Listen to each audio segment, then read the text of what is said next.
ঈশ্বরদীতে লিচু উৎসব, কৃষকদের চ্যালেঞ্জ মোকাবেলায় সব ধরনের সহযোগিতা দেওয়া হবে। বাণিজ্য, শিল্প, বস্ত্র ও পাট মন্ত্রী এসব কথা বলেন।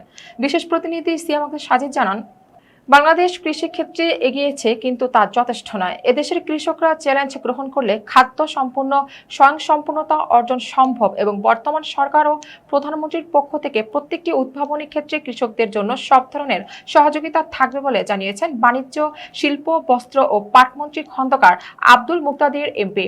আজ শুক্রবার বিকেলে ঈশ্বরদীর মীরকামারী আদর্শ উচ্চ বিদ্যালয় প্রাঙ্গণে লিচু উৎসব উপলক্ষে বাংলাদেশ কৃষক সমিতি আয়োজিত অনুষ্ঠানে প্রধান অতিথির বক্তব্যে তিনি এসব কথা বলেন।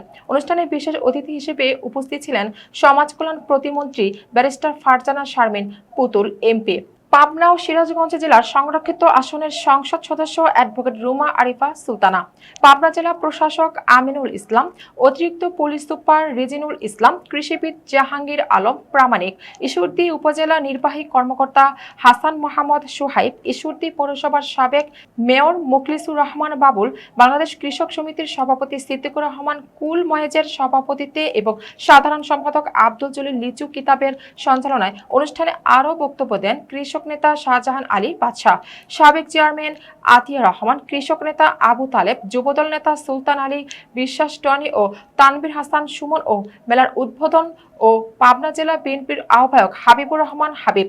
এর আগে আজ সকালে ফিতা কেটে আনুষ্ঠানিকভাবে এই লিচু মেলার উদ্বোধন করেন হাবিবুর রহমান হাবিব। উদ্বোধনের পর মন্ত্রী ও প্রতিমন্ত্রীদ্বয় মেলার বিভিন্ন স্টল করেন এবং উদ্যোক্তা ও কৃষকদের উদ্বোধনী প্রয়াসের ভূয়সী প্রশংসা করেন।